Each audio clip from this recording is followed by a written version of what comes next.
Hello' বন্ধুসকল, welcome to my জ্ঞান সম্ভাৰ চেনেল। কোৱা হয় there is no' friend as loyal as a book. কিতাপৰ দৰে ভাল বন্ধু মানুহৰ একো হ'ব নোৱাৰে। নিশ্চয় আপোনালোকো মোৰ সৈতে একমত। কিছুমান কিতাপ পঢ়ি আমি আমাৰ জীৱনৰ লগত ৰিলেট কৰিব পাৰোঁ। কিতাপখনত লিখা কথাবোৰ আমাৰ জীৱনত ঘটি যোৱা যেন অনুভৱ হয়।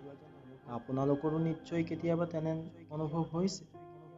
কিতাপে আমাক ভুল শুদ্ধ দেখুৱাই সত্য অসত্যৰ চিনাকি কৰাই দিয়ে।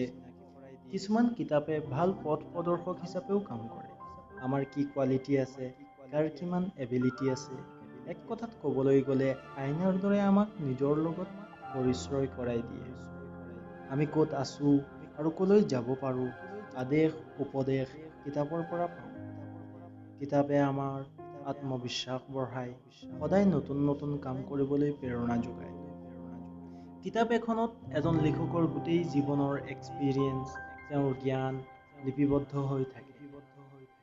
আৰু কিতাপৰ জৰিয়ে আমি অতি সহজে সেইবোৰ লাভ কৰিব পাৰোঁ।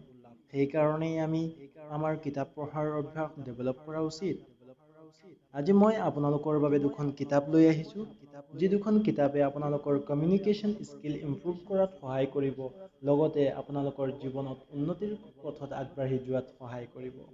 প্ৰথমখন হৈছে ডেল কাৰ্নেগীয়ে লিখা how to win friends and influence people, আৰু দ্বিতীয়খন হৈছে হাউ টু টক টু এনিৱান 92 little tricks for big success in relationships. এই কিতাপখনৰ লিখক হৈছে লিড লোনছ। আশা কৰোঁ এই কিতাপ দুখন আপোনালোকে পঢ়ি নিশ্চয় ভাল পাব। আৰু এই ভিডিঅ'টো কেনেকুৱা লাগিল কমেণ্টৰ জৰিয়ে আপোনালোকৰ মতামত জনাবলৈ নাপাহৰিব।